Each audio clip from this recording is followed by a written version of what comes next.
Shut up and sit down.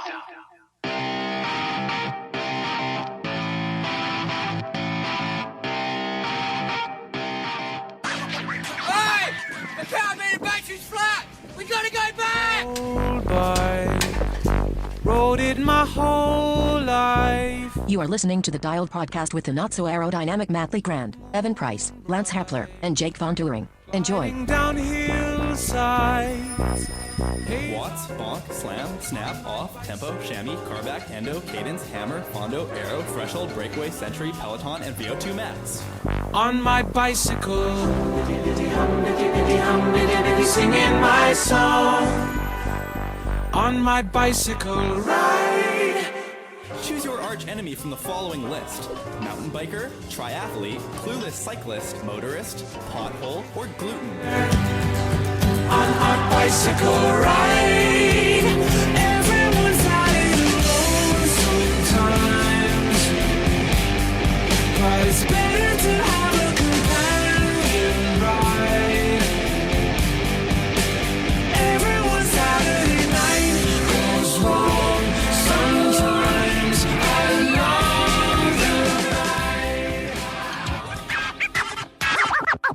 Own the road. Motorists will be more than happy to share the road with an environmentally conscious and active citizen like yourself. Hey, get a car. Hi, and welcome back to the Dial Podcast. I'm Jake Von Turing, and I'm here with Lance Hepler. Lance Hot Pants right here in studio. He's back. He's looking tan. Am I looking tan? You look like you've seen the sun way more than anybody at this table. I did sit in the Arizona sunshine for like 4 days, which was nice. quite nice. It's got the air of like Snowbird or something like that around you. It does. Snowbird aura. It's like an orange tint to it almost. I am not quite old enough to be considered a snowbird, but I have been snowbirding. But you look like one almost. I've been doing it. Awesome. To his right, Evan Price. I just had a mouthful of like peanut butter pretzels right there. What's everybody drinking today? So I am gonna admit that this is actually what I've been drinking lately, and this is shameless because it's not something I'm very proud of that I'm drinking, but is XS, which is the Amway energy drink. I'm not going to explain any further. No, I am not an Wait a Amway. second. I am not an Amway salesman. Was that a gift to you? It was given to me. So Please don't explain it. I'm not going to explain it, but there will. This needs to Were there stop strings this attached, habit. Evan? There were strings attached. There needs to, I'm also having a meeting at my house this week to talk about their wonderful products if you want to drop by. Please, I'm not coming to that. Only if you have Tupperware too. Does anybody watch Schitt's Creek here? The show? One of the best comedies of all time. Yes. You know when they're doing the makeup thing? Yeah. Yeah. When they that was hilarious. And then everybody in the town's already in the pyramid scheme. Yeah. One of the funniest episodes in that show when Moira's trying to bring him in. If you haven't seen that Schitt's Creek, everybody needs to watch that show. you need to do yourself a service by watching that. Do yourself a big It's like favor. won awards too. Oh yeah, It's good. amazing. And what's funny about that show is I watched the first episode. I'm like, nah, just Yeah, nah. I agree. And then somebody's like, no. Go Watch back it. and keep watching. And I watched the second episode. Actually, I started over and I watched it with my wife. And I, again, was like, nah, after the first episode. But I was like, Yeah. it's got possibility, potential. Yeah. Got into the second one. And then all of a sudden it was on. And it's Yeah. like you just want more. It's just like The Office to me, where as soon as you let the characters develop, you just got to let Yes. the characters develop for a second. Yes. Best show you'll watch. Yeah. It's I've heard good things. It's great. awesome. On Skype today, Mr. Matt Legrand. What's up, ladies and gentlemen of the internet? You guys are looking fantastic today, from what I can tell. As far as I can tell, you guys look good. Do I see some facial hair on you, Matt? Is that what I'm seeing? Yeah, I'm just going to try to groom this into a mustache so I can join the gang. He's trying his best. I was going to make a comment yesterday, Matt, but I wasn't sure if it was an accident or if it was an attempt. I do this all the time where I just don't shave for a week, and then I'm like, it is December, so I might just roll with it for a little while. I could get a good something fluffy and red ready and for you guys if that's what you guys want. I like it. Fluffy. I think the Fluffy and slight red. ginger tint to it is good because I have a little ginger tint to mine when I really, really grow it out quite a bit. And there's I don't gray have in the more. beard too, so that's just Nice. extra points. Distinguished. Same. My ridiculous mustache is still on my face, and it is as Ginger red tint. as ever. Yeah. Mustache talk. Awesome. Cool. Let's do some backpedaling. Matt, why don't you kick us off today? I didn't do that much. I think I swam twice, ran twice, and biked most days. Did that Tuesday group ride with the team. I was able to hang on for 38 minutes. That was my time. That's solid. That was when I got popped off the back. It was like maybe the second or third hill that we did. I don't remember. The Innsbruck, it's kind of like a crit Innsbruck almost. is brutal. Yeah. Innsbruck's a very hard course. They've got that one little climb in there. It's about 2 minutes long? Yeah. Yeah. We started up pretty fast. Like right from the get-go, we were going pretty solid. And I knew I hit that hill on the first one. I was like, yeah, this is going to be the end of me here pretty soon. And then sure enough, Do you know what's funny with Zwift? I realize no matter what ride you're on, everybody always remembers the exact minute you got dropped. That's funny. It's like because you're like watching the minutes go down. You're like, oh man, 38:14. That's right when I decided to get shot out the back. Yeah. So that was good. That was a lot of fun. And I have been riding the mountain bike a little bit. I took it to cross country practice again. So that was fun. And then just rode around a little bit yesterday, which was awesome as well. So I'd say, Lance, your bike is getting a little bit of usage. That makes me happy. I'm glad you're. It's not my bike anymore, Matt. It is yours. So your old steed. I saw him riding it. He looked like he had I fun. like it. That makes me happy. Yeah, love it. Good times.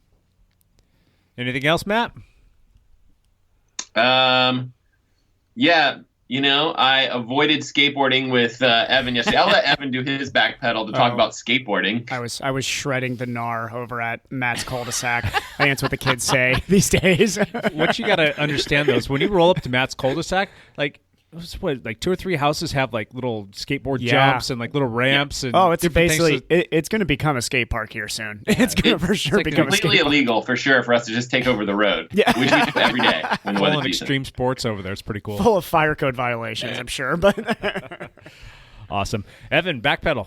yeah, so let me think. During the week, pretty low-key training through most of the week.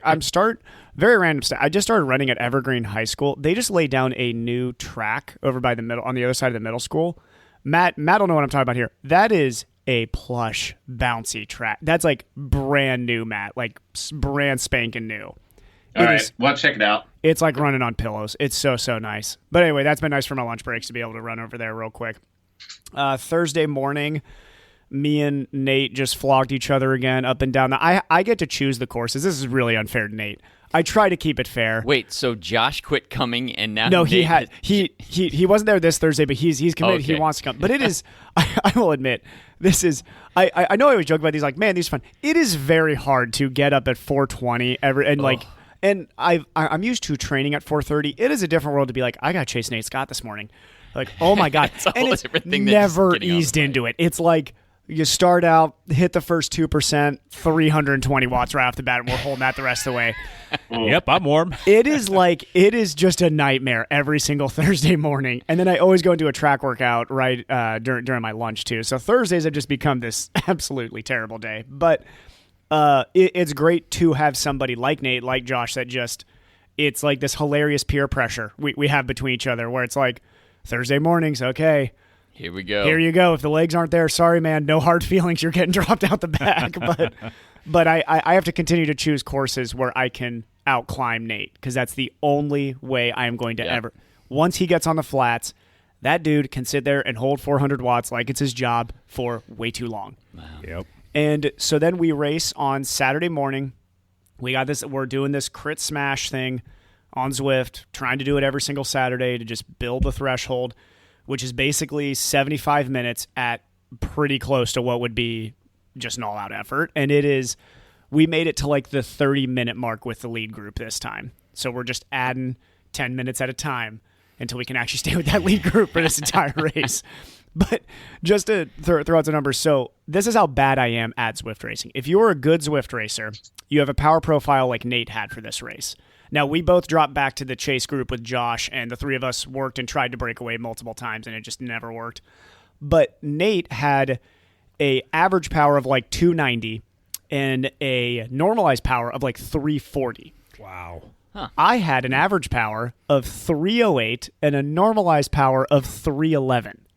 That is what a bad Zwift racer does, because that means He didn't take many breaks. you basically did a time trial the entire time, Yes, you which is did. incredibly stupid. But I'll probably learn how to race that a little bit later. But for the 75 minutes, I had to hold like 4.5 watts per kilo, which is, I don't know how much higher than that I can get. So brutal. This race is Wow. brutal on Saturdays, but become very fun. Are you guys on Discord talking to each other during this? We've talked about it, but honestly, I don't think I'd be able to, like, we were joking. We're like, what would we say to each other? Like, hold on, man. It was just you guys are working holding together on. a little bit or coming up with some tactics. So once we fell to the chase group, it would have been nice that we had to get on Discord this next Saturday, because I was texting like, hey, right at 30 miles, we're going for 1 minute, 6 watts per kilo, which we did.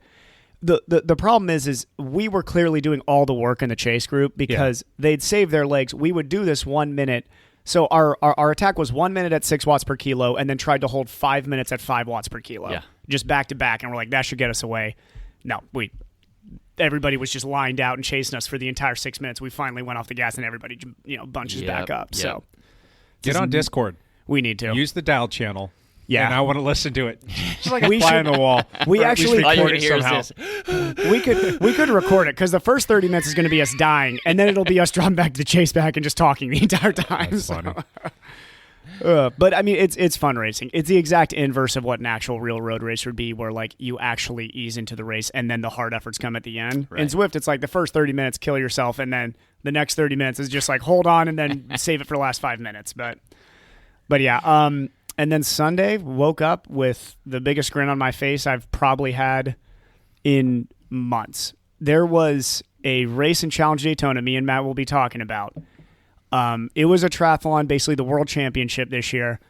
And I was texting everybody I know in the triathlon world and saying, if you want to be inspired today, watch this race. It was there were some performances that were just absolutely incredible. Suspicious? So, some were suspicious, most were incredible, I'll say. There was another race that had some very suspicious performances we'll talk about, but We'll get to that. yeah, we'll get to that. We'll get to that. But yeah, and then this morning before I ran over here, me and Josh were back on our Monday track routine, and we decided we were going to start resting less between sets. That's the most exciting thing I have from this morning. Wow. I know, we were like, all right, instead of 2 minutes rest, we'll do 1 minute's rest. That was And that a was big revelation. Evergreen on the plush track. No, we went over to Hudson's Bay just because I was over right after a meeting, so we just went out right there. It was 5x1K mat with like 200 active recovery, so it was a real short recovery, and I was like 305 each one, so I'm fine with that for now. Nice. Fine with it for now. That's it. There you Cool. go. There's back pedal. Epler, Yeah. it's good to see you here, man. It's been a while. You know what's better? We can actually understand what you're saying Yes, you this can. week in your back pedal. Watch your back pedal, man. I was listening to last week. Yeah, that's right. I figured this is dumb. I just need to go home for a while, just so they can hear my back pedal properly. I'm going to drive 14 hours just to make sure they can hear me. Yeah, I spent most of the week in Mesa, Arizona. My sister has a home in Mesa. They weren't there, so we had the house to ourselves. Lance is a glorified squatter. Oh my gosh, we squatted more than once. I didn't tell you. We spent Thanksgiving at another buddy's house, and they were out of town. And he just says, "Oh yeah, this is how you get into my house." We just like took over his house for like 3 days. I thought you guys were renting like a dual suite thing and doing it inside the hotel. We did, Uh-huh. but then we found out my buddy Steve, who lives in Eden, Utah. Hey, we're out of town. Go use Upgrade. my house. Yep. Yeah, we're like, okay, For sure. Absolutely. Yeah. So we went and used his house. It was awesome. Anyway, Mesa was beautiful. It was 65, 70 degrees every day. Sounds awful. Yeah, it was sunny, a little bit windy, but I rode my road bike actually mostly the whole time. I did one gravel ride. I think I only put in like 14 hours. I could have ridden more, but it was just nice to get out there. What's your miles for the year up to now? What are you, like 13? I'm not at 13. I'm at like 12,400 or With something so much, like that. there needs to be like a gravel conversion on that too, because you're probably upwards of like 16 if you were just doing all road. Just look at the hours. How many hours have you Yeah. ridden, Hep? I like Crazy. 790 hours or something That like is that. nuts. Yeah. You're gonna have ridden like 150 hours more than I have by the end of this year. That's freaking incredible. Oh my god! But what's your total volume though when you factor in like the I swims mean, and like the runs? probably about 100 hours more than that, but only 100 hours more than that. Like that's like, and that's 3 sports. It's different doing only one sport for that volume. Like I genuinely think it's harder to do one sport's volume Yeah. of that. Like yeah, that's incredible. It was kind of a weird, frustrating week for me because I had been gearing up for this last cyclocross race, so I'm quite fit at the moment. You look fit. You look pretty fit. And so I like went out and did like a 50-mile ride and averaged almost 22 miles an hour with some climbing, where I'm just like, and I'm by myself, just riding. Yeah. So it was like, okay, man, I wish I could have used this. You need to somewhere. do two things. Two things here. You need to go up large. You do an all-out 20. You need to go up large. I want to see where on that list you'd be right now in your best fitness. Yeah, And maybe. you need to jump on Zwift with me and Nate and Josh on Saturday. I did a few Zwift rides. Matter of fact, yesterday we drove home almost all the way from where were we last night? I don't remember. I think we were Burns, Oregon again last night. We drove through Nevada, and we stopped and we mountain biked in one spot, which was really cool, and we went through this car forest near this old ghost town of Goldfield. You'll have to look at my Instagram to see what that looks like. You need to catch up on Lance's Instagram. And but I had like a very long driving day. I got home and did not want to ride yesterday. I just did not want to get on my bike. And funny enough, about 5 o'clock, I'm like, okay, I have this day streak. I'm at like 130 days. I've ridden every single day in a row for 130 days. So that predates the Thanksgiving challenge, then, or the Dialed 100. It was right? like 20 days before 20 that. days before? Okay. Yeah. Yep. And the only reason I got on the bike last night was to keep the streak alive. I did not want to ride. So I thought, okay, if I really don't want to ride, I really should take a day off. Mm-hmm. But the ride was like a day off. I got on Zwift and tried to keep it under 100 watts and under 100 heart rate. And I managed to do that. Under 100 heart rate? Yeah. Yep. Good God. I think I just standing my heart rate's at like a 105. I don't know. So I was going super easy. But I had a ride like that last week too, but there was other underlying conditions as to why I was there. I saw that ride from you. I was like 70. What was it, like 75 watts? Yeah, I mean, you couldn't even light a 100-watt light bulb with the ride that I did. I almost wanted to message on there and be like, "The gauntlet has been laid, Matt. You got it. You got to get your wattage underneath this."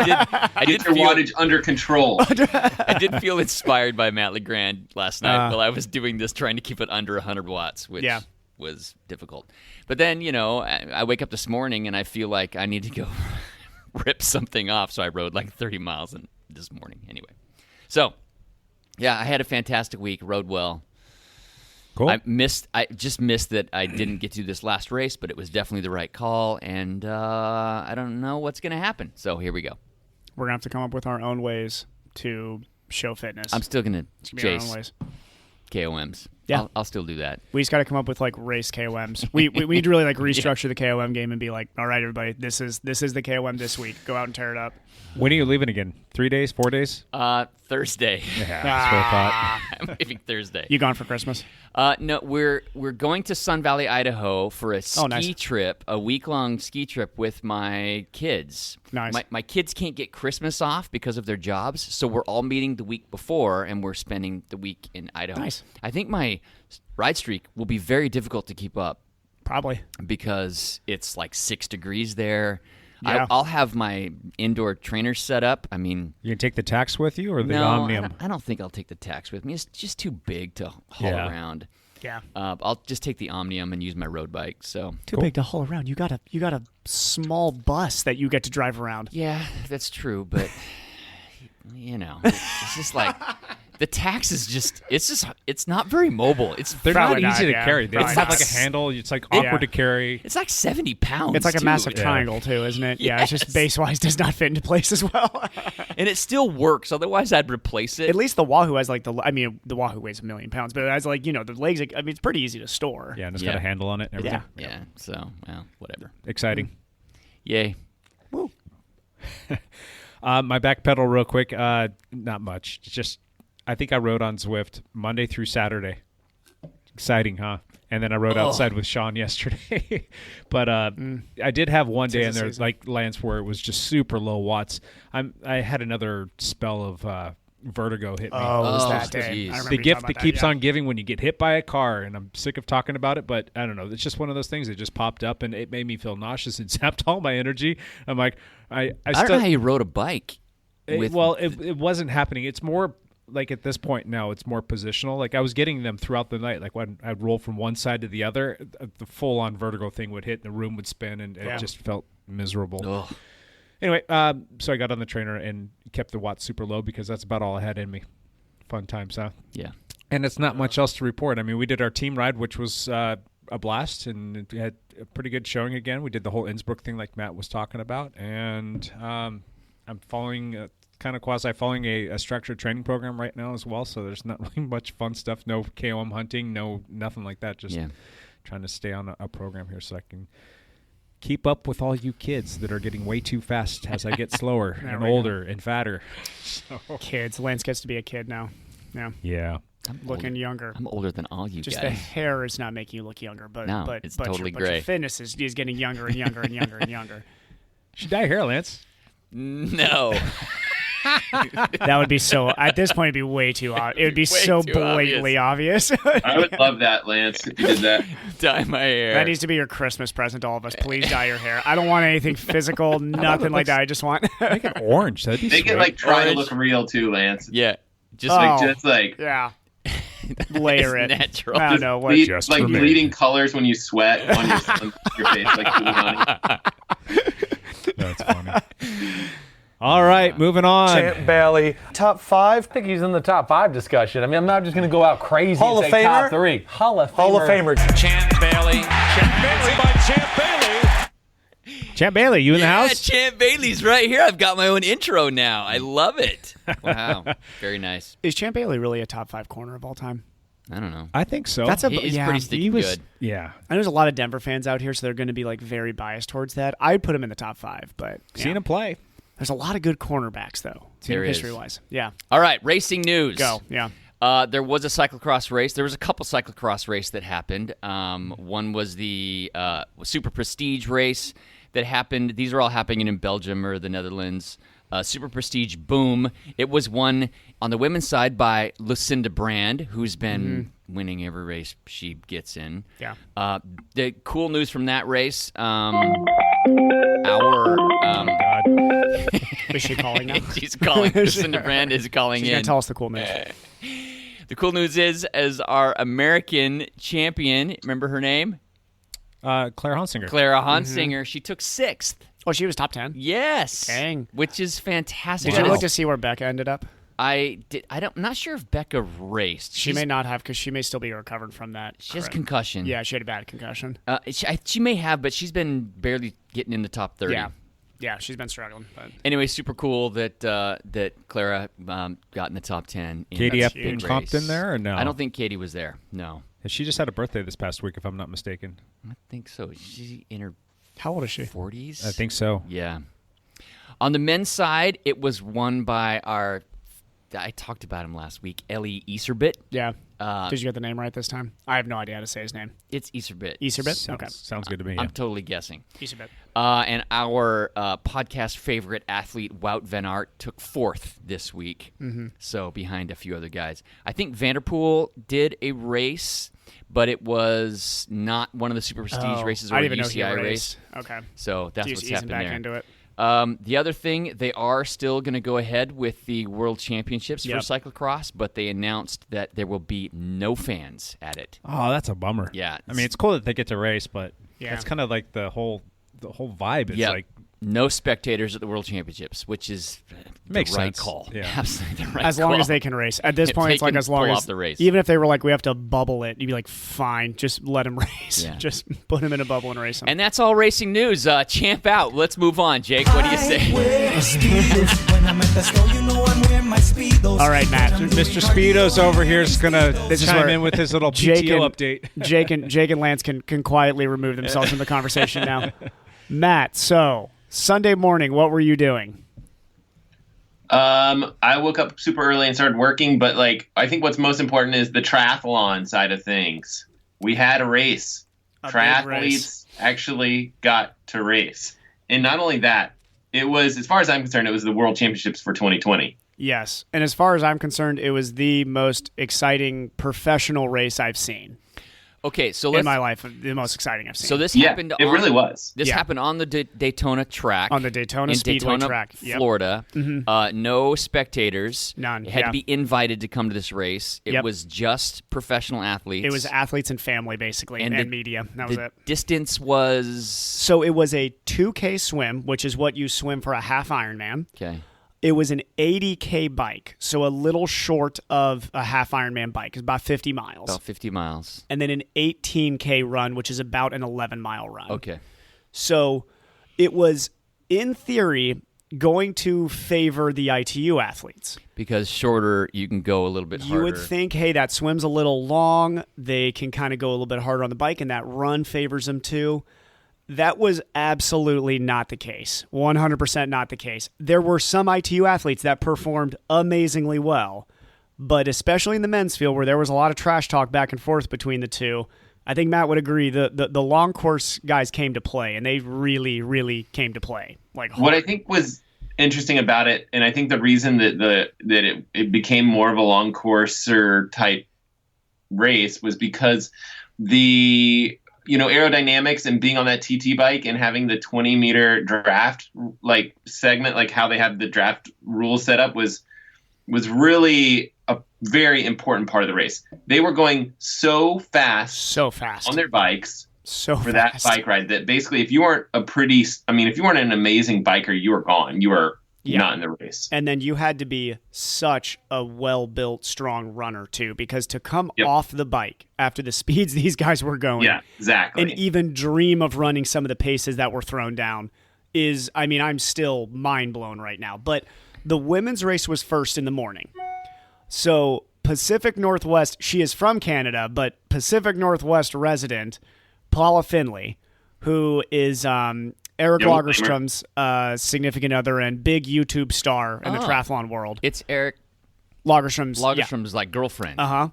Which now, for anybody, Eric is now Paula's boyfriend, is how I'm going to always describe it from now, because Paula threw down the gauntlet and won that race hands down. It was a great race, but she 2.5 minutes. Yeah, swam in the front pack, biked at the lead the entire race until Lisa Norden took the lead, and then Lisa Norden had to walk and drop out, and Paula took the lead on the run and dominated.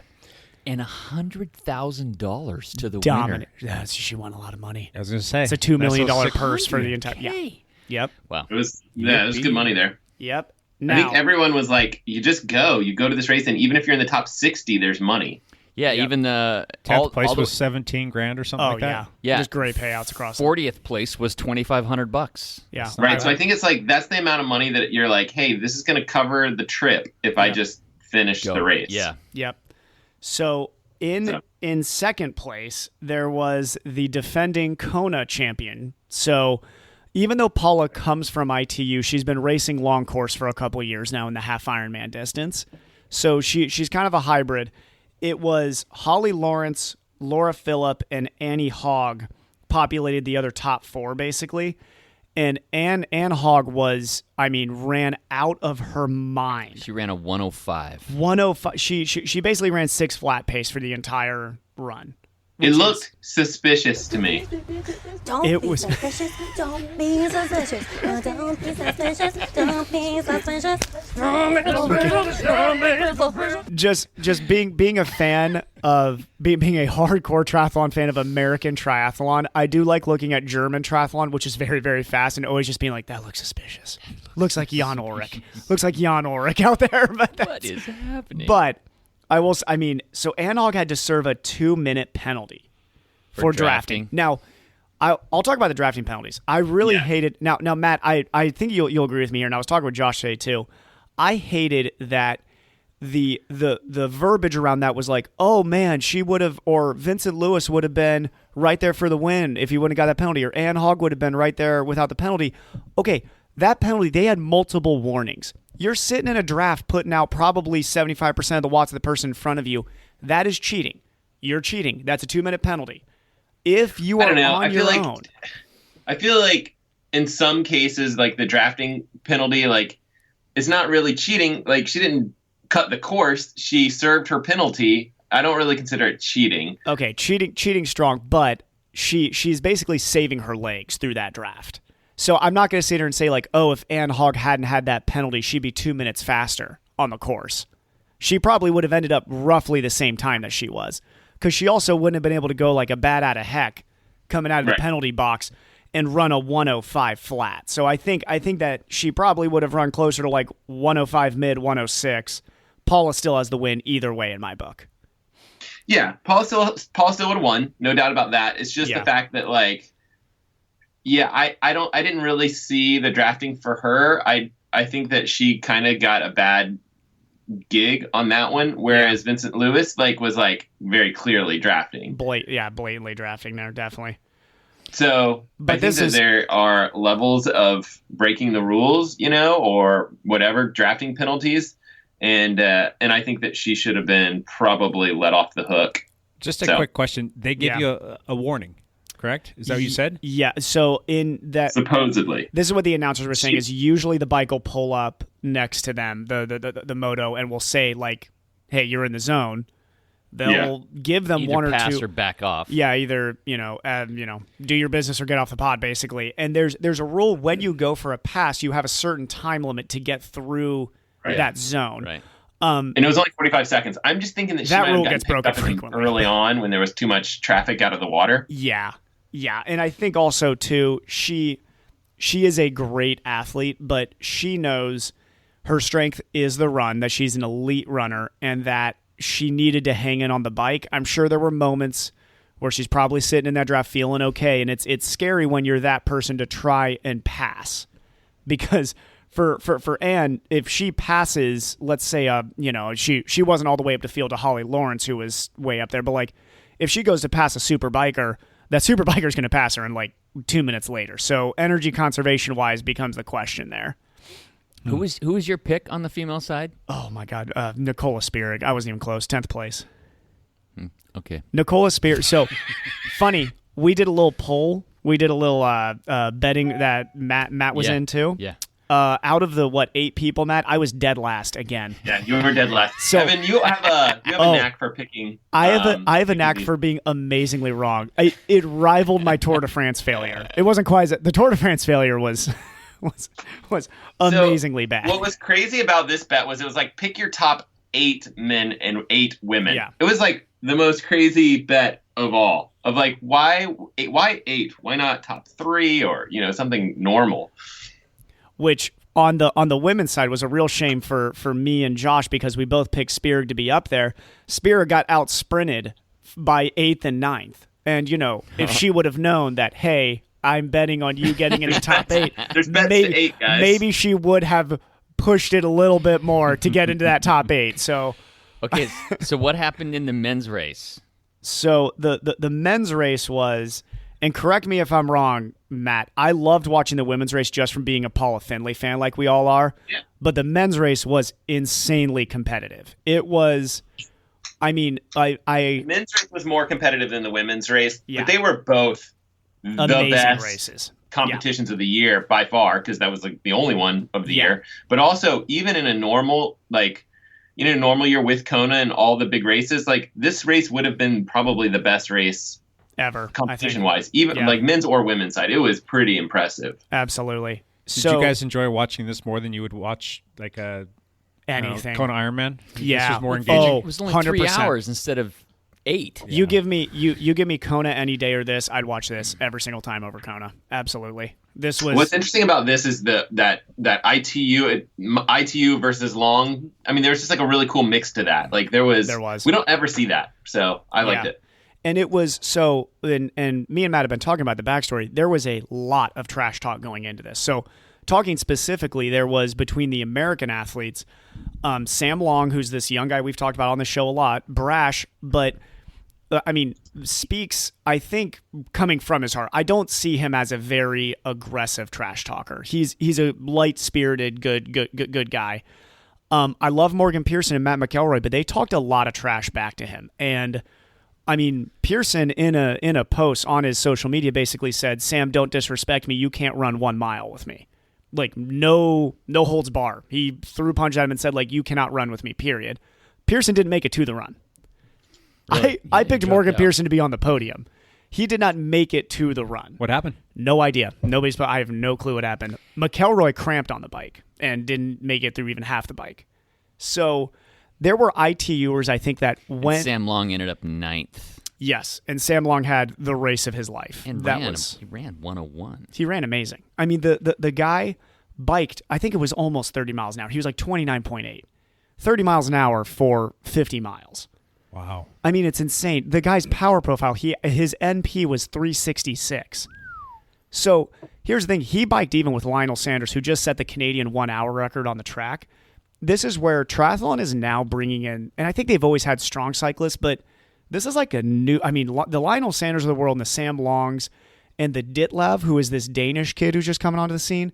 These guys are like world class. If you gave them a year, track cyclists. I mean, power profiles that are insane. Huh. I mean, numbers that really, really are like world class cycling, which I don't think triathlon's had like world class cycling in it before.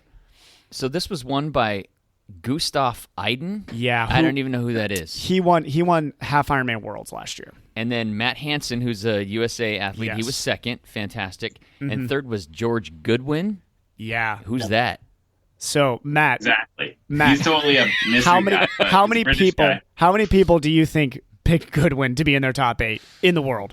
No one. Nobody. So here's the thing. Goodwin actually last year was 12th at half Ironman Worlds. The quietest 12th, I think, in the history of the sport. But the guy was a very good junior short course British champion and then progressed to racing half iron distance in Europe and had a bunch of podiums, but did them very quietly. He's a young guy. And then jumped into this race and raced stupendously. Swam within himself. It's suspicious. Suspicious. Suspicious. Here's the thing. 2020 is such a quiet year. Like, yeah, these guys can get stronger and us not know about it. Well, also, who I was thinking of this, Matt. So you know that Erdinger team, the German team.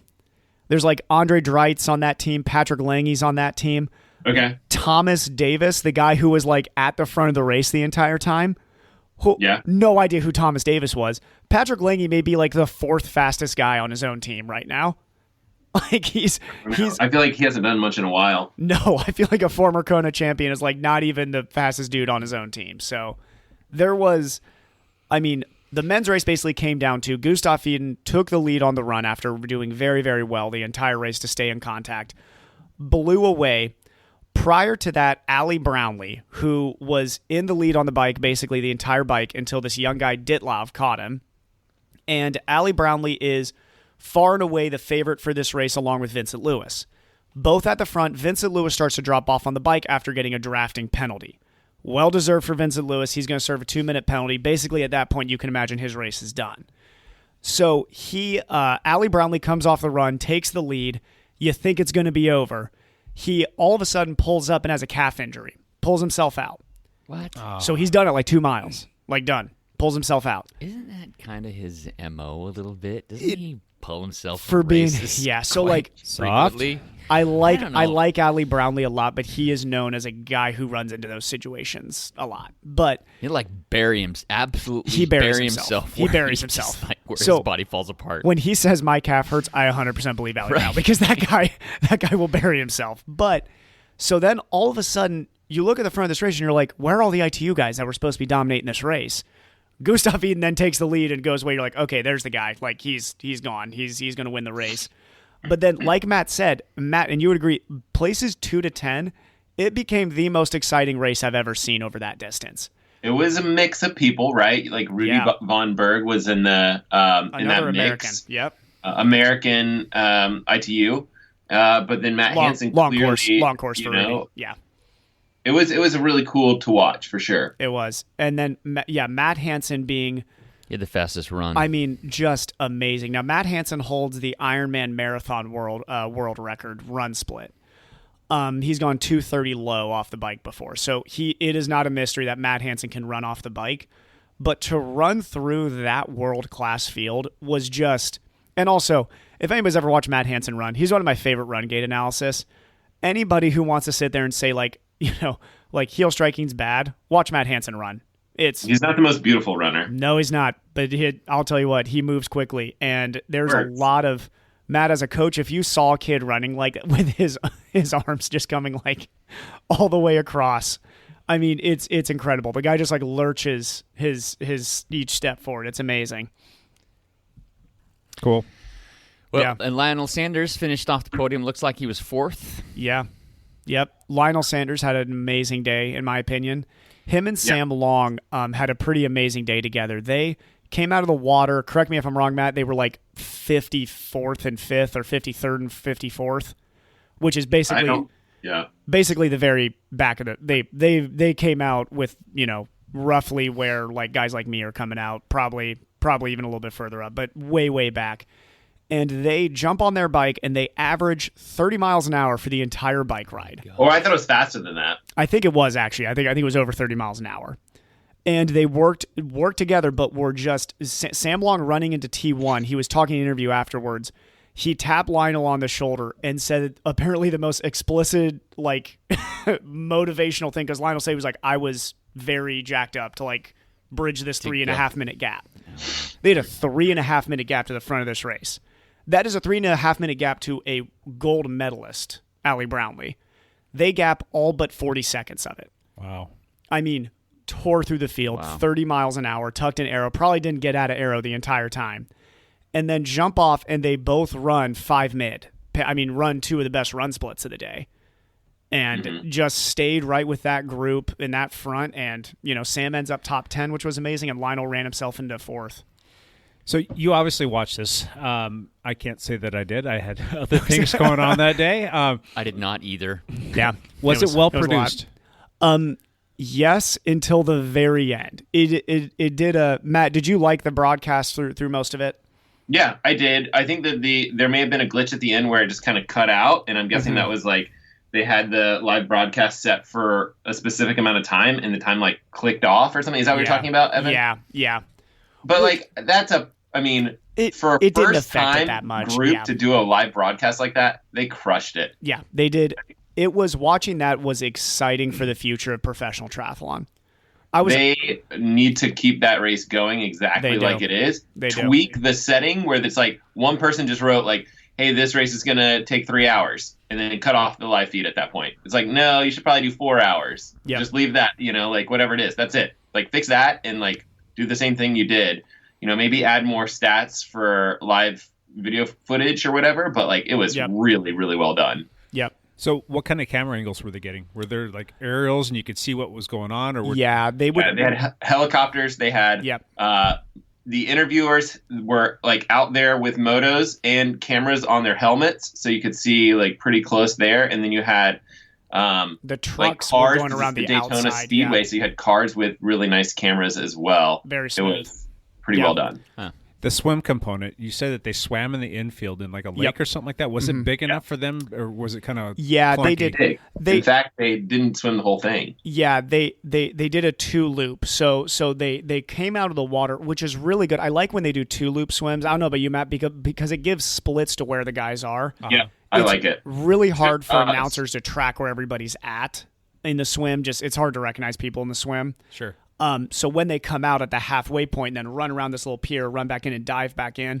Wait, so they had to get it out of the water, run around to another spot, jump back in the water? Yeah, and that's actually pretty common in the ITU world. They'll do races like that. I have never done a race like that, but it looks pretty exciting because you get an idea where everybody is, and there's some violent. I mean, like you'll see guys are throwing bows, and they're dead sprinting into a dolphin dive, basically back in, and it is. I mean, the field gets a little discombobulated there. So, just out of curiosity, do you know how many other like venues have this similar setup where you could do what they did there in like a confined area? I mean, I kind of like the idea. Zero. It's awesome. Zero? I think they should be at Daytona. I can't think of. I'm sure there are some sort of places somewhere, but like nothing like Daytona Motor Speedway. I mean, that's crazy, right? I'm just thinking like, hey, if you got a racetrack, you know, a couple miles long, that you can run and ride on. Is there a place with water? You could swim. Like that's that a you could thing. Swim, and then you could kind of create like a little bit of a series out of it and take it on a little show. And I just think that the way that Daytona opened up to that race, I hope PTO just says, here's the sneaky building, you know, elephant in the room now. And Matt, you may agree with me, is PTO's got a little bit of swag, not a little bit, a lot of swagger behind it right now compared to Ironman. I've even been talking with people. I'm very apprehensive about even signing up for an Ironman race next year. Ironman is ripping off their their customers. Yeah. Yep. And treating PTO us like absolute is saying crap. like, hey, pay whatever you want to watch this race with the best racers in the world. Yeah.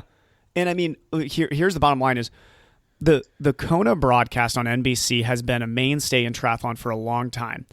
It is a great staple in triathlon. We love hearing those stories, but it has never been about the pros, the people who actually commit their lives to that sport. Never been about the pros. Yes, they show the pro race. It's interrupted in and out with stories about age program. groupers. The actual broadcast isn't so much about the pros. It's about the feel good story of which the is finishers. Fine. Which is fine because if that's the route that Ironman wants to take, cool. But the pros have had a very, very, very fair beef with Ironman for a while that says you don't support us, you don't do anything for us. Why are we continuing to commit our professional lives to you? PTO's come around right now and said, okay, we're going to make a race that is just about you. Like, that's it. Yeah. For the first time in this sport outside of what ITU does, which is, hey, this is the pros race. You can come and race if you're an amateur, but we really don't care. This is about the pros. If Ironman wants to continue that NBC broadcast, they can fill that niche, which is great because the sport needs that, and that's the coolest part of the sport. But it's going to be an interesting concept now because let's say PTO... And Matt, I don't know what you think. What if PTO moves this race and says, like, we're doing it in October? I guarantee you the pros are going to race PTO. They're going to go where the money's at. They are, because that's a $2 million purse. And you think Ironman's going to pony up a $2 million purse? Absolutely There's not. There's a lot of money if you're a Kona World Championship, like aside from the actual, finish line paycheck. I think that there's a lot of sponsorships. There's no way that these two big entities are going to step on each other's feet. The good news is that there's a second big entity for pro triathlon. Yeah. There wasn't last year. Yeah. So well, I think what's going to happen is if PTO builds a schedule, so if they build a schedule and they can just choose any USAT race or international race they want, say this is a PTO race, I think what they'll do is pros like me will end up just doing the Ironman races, and it'll be really, really slow fields compared to the PTO races. Yeah. Now, Kona might already be slow fields, though. I mean, like you usually only get like one or two, big time pros that are gonna, where they're gonna be. They're gonna be at the front of the race. Yeah. I don't know. I think that it's one of those things where Kona's still gonna be Kona. This race is gonna be the like after Kona December thing. I think. Yeah. And it's gonna be big. Was it a success for them? Was it a financial success? Did it go off the way that they wanted it to? Did they bring in the income that they needed? And obviously, they're going to pay out the athletes because they said they were going to do that. I think it was a huge success for them. I don't know if they made money. That's a big question. Yeah.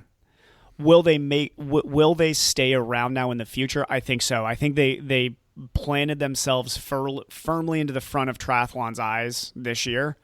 And I think that has staying power What's for the them. financial backing behind them? Because I know that Matt, I think it was last week, alluded to the fact that they had made a bid to buy Ironman. So obviously they've got some fundage because that's not a small ticket right there. No, I have no idea what their funding is, but it's got to be similar to what it's got to be more than Super Leagues even. I know Super League. I heard an interview with Chris McCormack, which is the short distance version of this. Yeah, and they did great financially last year, 2019. He was saying. Now that could be business talk where you're saying like, "Oh, we did great." I think it's private investment. It's personal private investment. I think that they're probably pretty shoestring. I think they're able to get all kinds of sponsors and things like that because the sport is backing them. But I'm guessing that they could like tomorrow be like make an announcement like we are bankrupt. Like I would not be surprised at all if they were like we have no money. Yeah. They can put on a successful event, but like they could have gone very deep into debt. We don't know. Yeah. Interesting. Well, it should be interesting to see how that pans out. Hopefully for the sport of triathlon. Yeah. They have proven something that they've got a good product here, and hopefully there's a lot of people that signed up and gave them a few bucks to watch it, and maybe they got some sponsors, and maybe it's something that grows. Hopefully, it's fun to see this kind of stuff. I just hope that the pros that are committing their lives to doing this sport will get supported financially enough to be able to do that in PTO. So it's not just the people that have financial backing already that can get into the sport professionally. And if that means that pros like me get to disappear because there's faster guys coming through that get to commit their lives to it, that is awesome. I will gladly go and place last place in these races and drop out and race amateur if it means that guys and gals in this sport can actually be supported and not have to work part-time jobs all the time just to make ends meet. According to the Google machine, a year ago, the professional triathlon organization has been around for a while, but it never had a financial backer. Finally, billionaire Mike Moritz. He's from Boulder, isn't he? He is a venture capitalist. I don't see where he's from. But, I thought the guy was from Boulder, but I could be wrong there. He's the guy who put several $1 million into it and backed the prize purse that allowed it to all kind of go on. Interesting. Good for him. Yeah. Well, if you've got the likes of someone like that floating around and maybe he needs a little tax write-off or something, maybe that's going to work out well for you. Gustav Eden and Paula Finley probably owe him a Christmas present, but that's awesome. Yeah. Cool. Awesome. Anything else? I think that's about it. That was a lot of triathlon. That was a very long. This has been triathlon talk with Matt and Evan. We're 50 minutes in. Yes. We're 50 minutes in. And Evan's got 10 minutes left before he's got to run out for clinic stuff. All right, let's jump into Patreon real quick. We have a new Patreon, you guys. Mr. Alan Walls. Thank you very much, Alan. You are now a part of the Patreon team, and excellent. We'll toss your name into the old hat for doing our drawings, which, as we speak of, we're going to do one of those next week. Another drawing, but fantastic. You got to show up to listen to find out what it is that you're going to win and if you're going to win. So, again, thank you to all of our other Patreons and for everybody that's continuing to support the podcast here. We greatly appreciate that. Guys, guess what? That's hot. That's hot. That's hot. That's hot. That's hot. That's hot. That's hot. That's hot. That's hot. That's hot. That's hot. This is hot. That's hot. That's hot. This is really hot. That's hot. That's a lot, isn't it? I turned off the podcast. That's hot. That's hot. That's hot. Evan, it's still going. Oh my gosh, it's forever. Do you know where this is from, Evan? Paris Hilton. That's hot. It's Paris Hilton. It is, I believe. Yeah. I'm sad that you know that. I would recognize that voice. Yeah. That's that time of the month, you guys, for a little hot seat action. Let's start with Lance. Lance said he's got something, and I think Evan's flying off the cuff here today, and I'm not sure what Matt has up his sleeve. I'm getting out because I for sure have not thought of a hot seat question, which I already announced before the podcast, and it has not come to my brain yet. So we'll save Evan for last unless he tries to sneak out if you're on us. So Lance, go ahead and hit us up with one. Okay, what is your most indispensable indoor riding piece of equipment or whatnot? Not including your bike or your trainer or your Zwift. Or what's your next most indispensable piece of equipment that you? What about fan? What about a fan? Does that count? Yeah. As equipment or what? Like, how does that line up, Lance? Well, I think. Are you looking for something different than that? I'm looking for something different than that because everybody should have. Hold on, that person's calling. I want to chime in real quick. Everybody should have bike, trainer, a fan, and a computer or Zwift or something that you're watching. So beyond those things, what is something else you couldn't live without? Jake. 100% YouTube. Okay. You freaking tube. YouTube is definitely my number has one. Yeah. saved my bacon, and I have spent so much time on the trainer, and I've been able to multitask and learn different things and just be entertained and watch Matt LeGrand's channel. Okay. It's fun. Amazing. Yeah. Matt, what's your thing? I have like this little like table that's good, and it kind of can sit pretty close to the bike. On it, I have like this like suction cup thing. I don't even know where I have this thing from, but it like holds my iPad like at an angle, like a tilted angle. It's kind of a cool like weird little setup. I'll have to take a picture and send you guys. But some of those little things like that, where it's like having access to the iPad where you can touch it really quickly if you want to do a power up or something like that. Like having that stuff right there and ready to go, and not paying $1 bazillion for like the Wahoo table, although maybe I should get the Wahoo table, I don't know, I think is really nice. I do have the Wahoo table, and the best thing about the Wahoo table is it adjustable without having to get off your bike. I can push it forward out of the way if I'm like sprinting. Yep, it's on casters and rolls. Yep, or I can pull it forward if I'm actually watching YouTube or something like that, or if I need to get something. So that's what. And not only that, there's a button that you can push to move it up or down. Yep. So that it's like adjustable without having to get off your bike. Jake, how much does that cost? I think those retail. Gosh, I want to say it's like $200. Yeah, they're not cheap. Okay, that's not that bad. No, I mean it's not that good, but it's not that bad. Yeah. Evan. We get them for less than that, though. My, you need one. My big bag of Swedish fish. Okay. I have a massive Costco-sized bag of Swedish fish. I actually just ran out of it this weekend, which is times are desperate at the Cassie and Evan Castle. It is very, very, very desperate situation when I do not have that bag of Swedish fish there, because that means that I don't have anything else. I think dry prep, maybe dry burritos, like the tortillas. Yeah. Like maybe just tortillas now. I have no idea what I'm going to do. No one said Zwift? Well, Zwift counts in there. Yeah. You assume you're going to have something on your something. No one said music? No one said music? I don't listen to music. I only listen to music during really, really intense intervals when I don't want to have to think the way for I used to anything. too. That's the only. Otherwise, I'm watching YouTube stuff. I can't live without a stack of towels. Oh yeah. Absolutely. I have to have a stack of towels. Even with, I have 2 fans blowing on me, one from the front and one from the rear. And even with 2 fans, I am a sweaty, disgusting man. And so I go through a couple towels. This is why you ride outside so frequently. You go through a couple towels. I go through a couple towels. Oh my God, man. Yeah. Well, what's the room that you're in temperature-wise? And what size towel are we talking about? Hand towel? You dealing with like a full size? I don't like full size towels. Yeah, too much. Too much towel. It's too much. So I use hand size Okay. towels. We use an in between. You know, it's like a little larger than your typical hand towel. Okay, it's like the Gatorade sweat towels. Okay. Yeah. Yeah, so that's like a hybrid. I have to have a couple of those. If I'm riding for an hour, the first 30 minutes, I'll use one up. Towel. It'll be so soaked it's not working anymore. Mm-hmm. Maybe I need to turn my. I'm Zwifting in my basement, and it's usually 65 degrees in my basement. It's not hot, but I'm a sweaty man. Cool. You ever seen the Man Not Hot YouTube video? Song? Dang it. Oh, man, that was going to hit really funny if any of you have heard. I'm sure, Matt, have you heard of it? Have your kids ever looked at Man Not Hot? Missed that one, Evan. Oh, Man, wow, that not swung hot. and missed. Everybody, please watch that. It's very funny. Everybody answer that question? Yep. Fresh out, moving on? Yep. Evan, did you come up with one, or you need to stay for just another spell? I'm just here to answer. Just here to for a answer minute. today? Yeah. You're not Yeah. a lot of fun today, my friend. I'm just here to answer. Matt, go ahead and hit us with a question. All right, hot questions, not so hot, not so dangerous. What are you guys looking forward to next year? 2021. COVID being done and over and gone. Thing of the past. I figured that was going to be an easy answer, but you got to come up with something else. Come on. That's too low-hanging fruit. Road something races. Biking related. You might be Road looking forward races. to next year's Tour de France. I don't know. Like, what are you looking forward to cycling related? Me personally, I'm looking forward to doing a race through WSBA. I want to go up and do some races up in Washington. Really? Check out some new stuff and meet some new people, and yeah, that's kind of what I'm That's a good looking forward to. answer. I like that answer.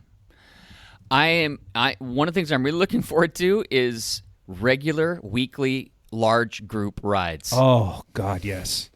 If we can, I'm really missing those two right if now. we get to a point where we can get together with 20 people and go ride, oh my gosh, I miss that terribly. Yeah, that and God, I sure hope we can do training camp this year. I don't think that's gonna happen. Training camp in the summertime. Training camp in October. Who knows? Maybe. It doesn't have to be in Doesn't February have to like be it in normally is. February. Yeah. Does need to be like before the start of the season. If they start the season in June, then maybe May. Maybe we do a May training camp. There you go. Yeah.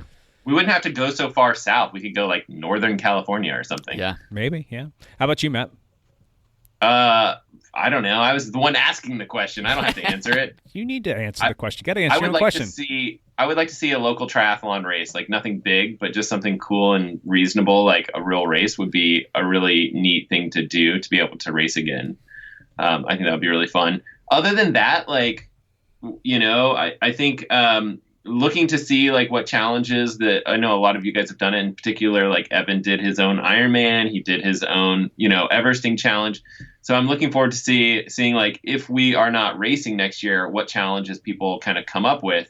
Because we can come up with something fun and work on something like that. So I am for sure going to do in April or May, if there is not a race I'm able to jump into, I'm going to do a time trial half Ironman. Me and Josh have already talked about we're going to the same course we did for our full Ironman. We're just going to go all out time trial. Yeah, and we'll open it up to the team. And we'll open it up to the team just like we did last time. Yeah. So, yeah. I think that would be very well received. Yep. Especially if you even had a shorter distance for some of the folks to come out and do maybe earlier or after, whenever. We'll do like the same style where we did like a Saturday race last time, which was the kids doing their short distance race. And then Sunday was if you wanted to do a half or full. So we'd open it up to like if you want to do shorter sprint or Olympic distance, you can do that. Or if you want to do the longer day, we can make it a Saturday-Sunday combo. Gotcha. I like that. Yeah. Huh. Cool. Still got a question? Mm-hmm. Brainstorming here. Or did we all answer that question? We did. What was yours again? You wanted just the big Group group rides? Okay, gotcha. Mm-hmm. All right. What is your favorite meal after your longest training day? So that's not like what's your favorite meal. This is what do you crave after, let's say, your longest training day is Lance's case, like a 7.5 hour bike ride. I normally don't do stuff more than 4 hours. This is true. You really don't do a whole lot of like monster. You're just like 70 miles every day, but you're That's just right. like never really go much past It's 3.5 hours every day. That's true. That's true. Your biggest, toughest gravel ride, Lance. What is your favorite meal right afterwards? French fries. Yeah. French fries, huh? French fries. Yeah. You know, obviously, I'm the weird No burger one here. with that. Yeah. What are you eating with your French fries, you psychopath? Nope. That's why I'm the weird one here. I don't Just eat the meat. French fries? Yeah, usually, I make some kind of large bowl that has potatoes, rice, lots of different vegetables. I dump spicy, sweet chili sauce all over the top of it. Yeah, that sounds good. And it's got a lot of different vegetables in it. I guess I know I'm. What did you dump in there? Spicy chili sauce. Okay, sorry. Okay, sorry. I like that. Couldn't miss out on that one. So yeah, that's me for post ride stuff. But I generally crave French fries, and maybe it's because it's salty and sweet, and so whatever. Cool. How about you, Evan? My number one would be actually Saturdays right after training. I will usually try to get, like, French fries are actually usually going to be part of it, but like 2 burgers. I will eat 2 for whatever reason. Like 2 seems like a good amount to me. It's like not too much, but I'm going to eat them and not need to eat something else immediately after.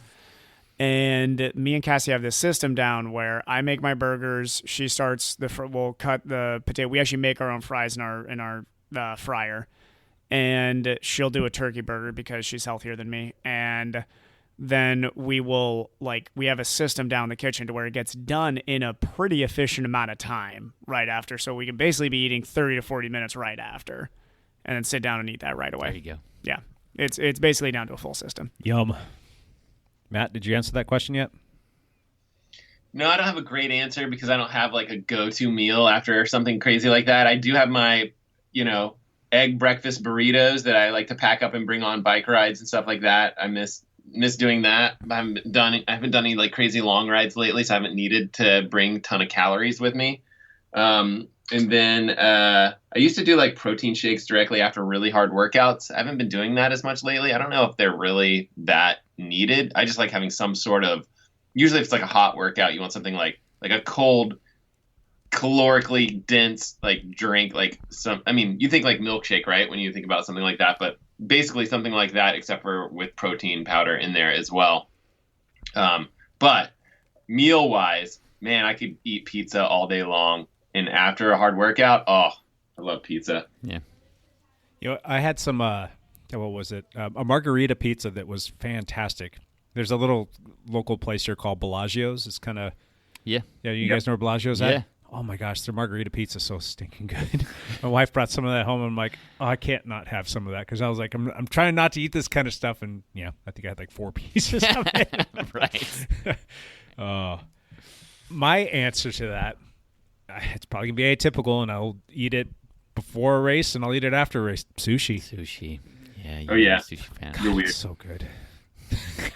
I'll still never forget the day that it was like a day before a race, and I'm sitting in this sushi place in downtown Camas, and we're sitting in the window with my wife and I, and Matt gets out of his car, and he's like walking by and looks in the window. He's like, "Hey, it's Jake," and he's like, "Don't you have a race tomorrow? Why are you eating sushi?" It is funny. a little dangerous, but hey, it's served me but well. Still, yeah, served me well. So. I've never gotten sick from sushi.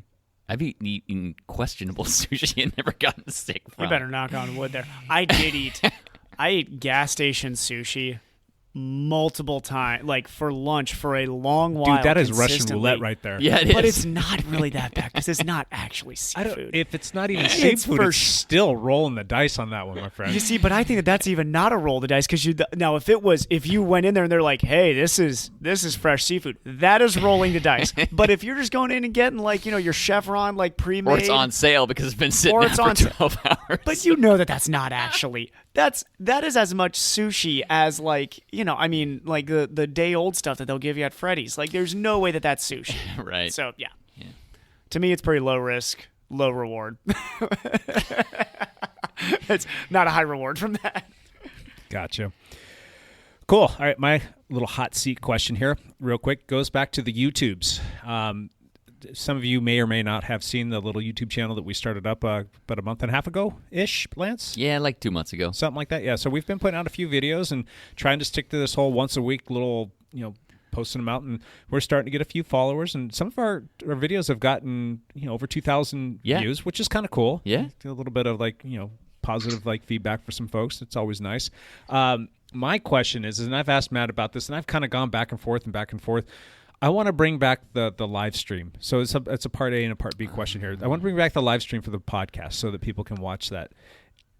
Do you guys think we should do that? I love that idea because for some people, if they're sitting at work, they can turn on the live stream and they get the podcast a couple days early. Yeah. So and they can chime in with questions. Yep, and it's a good way to interact with folks. So yeah. I'm kind of thinking that we need to get back to that. I just need to make sure that the Wi-Fi that we have rolling here, the bandwidth is good enough. Yeah, to make sure that that's going to work. But I've upgraded and updated some of our hardware, which I think is going to help make that a little bit better of a setup now. And there's a couple different platforms that we can use to do that. So I just wanted to know if we think that that's going to be a good idea. But with YouTube channels, the YouTube people or the professionals say that you don't want to get too diverse in terms of what you're putting on that channel. So I want to just put everything under one dialed cycling channel instead of having a separate one for the podcast. Is that a good idea? Or do you think we should all have it in just one place so everybody can kind of see what we've got going on? No, I love that idea. All in one place? All in one place. Okay. So, Matt, do you have feedback on that? Yeah, I mean, I think as long as it pertains to cycling, I think here's the thing. I think subject matter needs to be specific to the channel. If you start talking about your family and all this stuff, and Lance starts talking about mustache wax, it's like, okay, come on, Lance. I mean, come on, what are you doing? What are you doing with your mustache? But yeah, I mean, you start talking about mustache wax, does it work on a bike chain? Then you put that on. Hey, the there you channel. go. You might be up to something there. Maybe there's a whole new line that you could do there. That could be interesting. So I think it's if the subject is specific to the thing, which our podcast, we do dabble in some triathlon talk on here, but other than that, it is fairly cycling heavy. So I think it'd be fine to leave it on the dial channel. Okay. So I think then the goal will be come January. Once we hit, maybe for episode 150, we'll get back to it. Maybe that's going to be the plan. That could be cool. 150? All right, let's write that down. Let's put that on the books. All right, so part B to the question is, what are some good videos that you would like to see that are not just your dull, low-hanging fruit, like, hey, here's how you clean a bicycle chain? What are some cool videos that you guys think we should do for the channel that people might want to see? Matt, you have any ideas or suggestions? I'm just looking for some new ideas here. Let's see. You don't want something simple like bike maintenance stuff. You want something there more will creative. be some stuff in there. When something comes up where there's a million different ways to do it and people start to get a little bit lost, I want to try and come up with more of a streamlined system. And the next video that I'm going to do is just going to be a quick, short little 3 or 4 or 5 minute video is just changing a tire.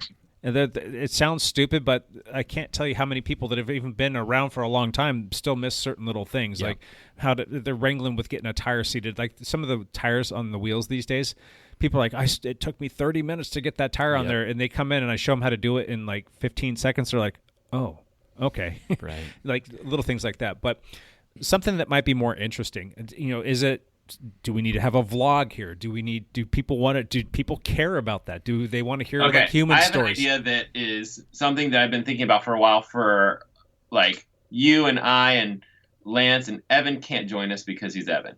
But I mean, actually, Evan might want to join in on I'm this just going to excuse myself from all of this. I don't think it's that technical, Evan. I think you can handle this. Where we do this fun challenge where, we start at the lab, we go out on our bikes, we all go separate directions, and we try and get the most interesting bike photo in an hour. Give yourselves an hour, whatever it is. You can bring your phone we can just do phone photography if we wanted to. Sure. Come back, compare photos, announce a winner, or we could put it out to the public and be like, I like who that. is the winner? You can put it on Instagram or something like that. I like that a lot. We could take a GoPro with us to kind of document the process, maybe? Sure. Yeah. Yeah. So then you can make the video out of the GoPro footage, and then you have the final video of us sitting around talking about who's the winner or whatever it is. That's Like, really Lance nice of you takes to- really good pictures. That's really nice of you It to- might be hard. It's really Evan, nice of- it's you really- don't ever post pictures. That's really nice of you to offer up all of your time to edit that video too, Matt. I really Thank you appreciate so that. much, Yeah. Matt. Sorry.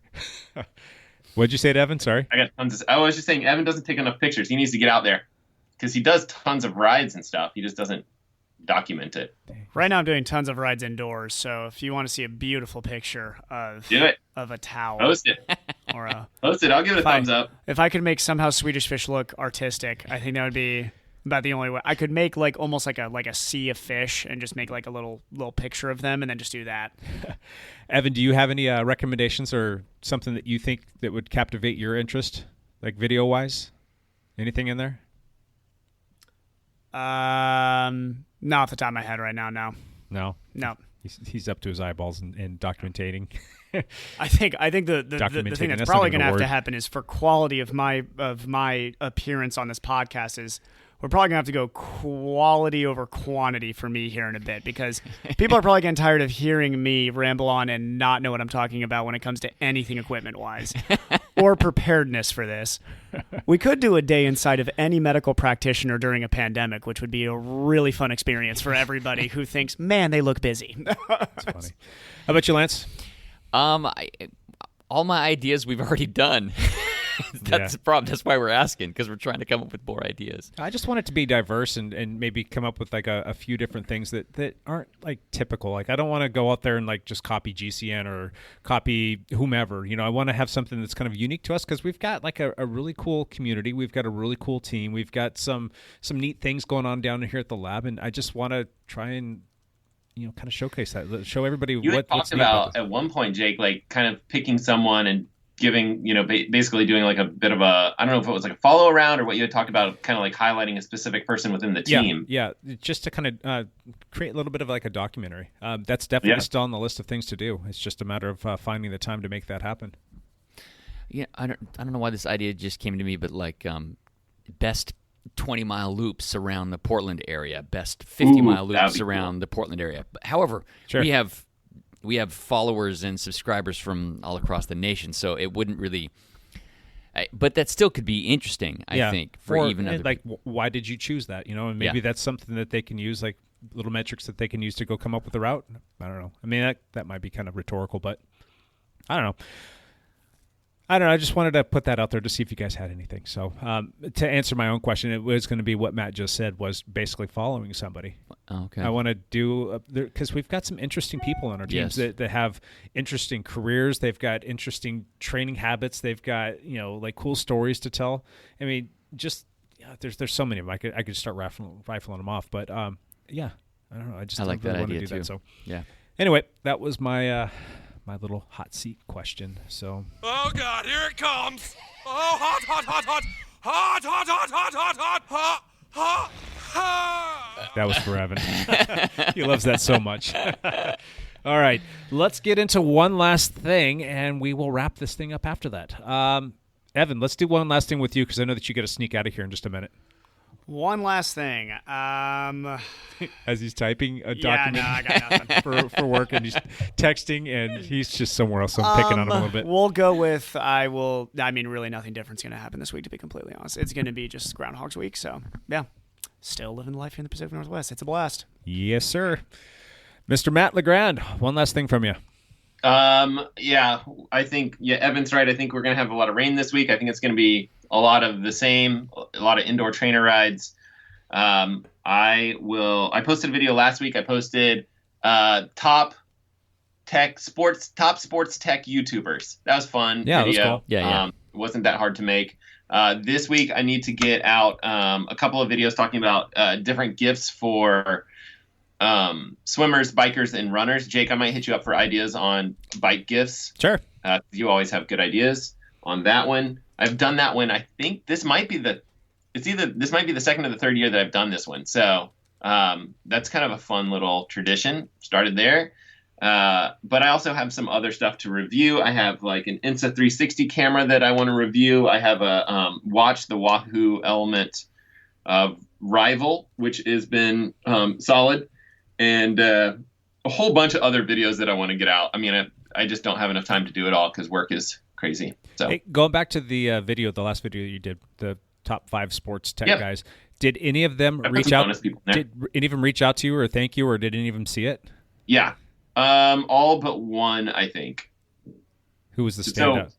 Was that who didn't reach out to you? Was it DC? No, he said thanks. And he did? He's cool. super cool. Like, yeah, no, Ray is an awesome person. Like, I sent him some stickers and he put them in the background of all of his videos. Really? Like, if you look at his videos, you'll see my stickers in there now. Too bad. That's awesome. I know. It's super cool. He's such a nice guy. And then, everyone else, I think what I did was like 5 people and everyone was like super thankful and nice or whatever. They had made the list or whatever. One guy reached out and he was like, "Hey, you need to redo your list. I didn't make your list." And I was just like, he's this hilarious guy from England.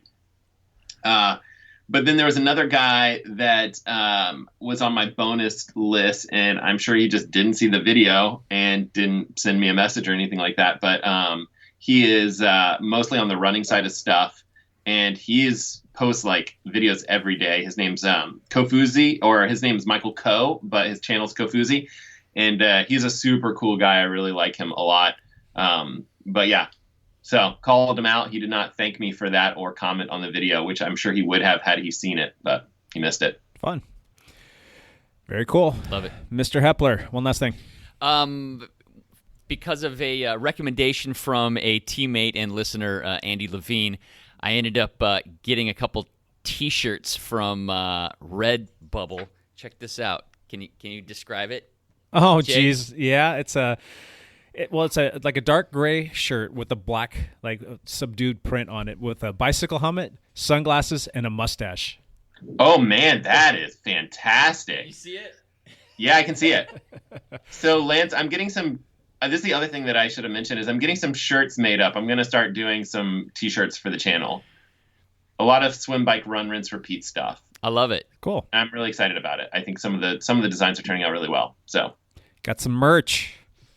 Yeah, I'm excited. Guess what you guys are getting? What are you all getting for Christmas? Yeah, perfect. That's excellent. I need to come up with a shirt that has like swim, bike, run, rinse, repeat, and then have like the swim and run scratched out for you guys. Hold on a second here. I got to take a picture of Lance, and we'll post it up on the Instagrams for everybody to see. Very cool. Was that one last thing? Yeah. My one last thing is that I didn't do a very good job of putting this out there, but we did have like kind of like a little internal talk, and I've talked with a few other people. We originally were going to have our ugly Christmas sweater ride this past weekend on December 5th, but because of all the current COVID stuff, and they've really ratcheted things down, and it just didn't feel right to have it. Yep.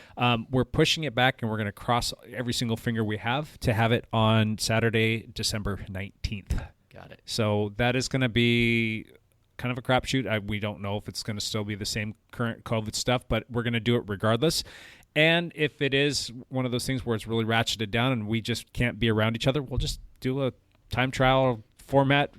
Something where we just space people out, and we won't stop at a coffee shop, but we can still go out there and do that, and we can use that as a platform to kick off for the Bikes for Kids. So put that on your calendar, December 19th. If you live locally, we'd love to have you come out. We do want that fundraiser still to happen, so we're still trying to figure out a way to make it happen. Yes. Yeah. And we'll post it up on the podcast Facebook. We'll post it up on the team's Facebook, the Dialed Cycling Team Facebook, Dialed Cycling's Facebook. It'll go out on Strava and everywhere else that we can post it up just so that people can know what's going on.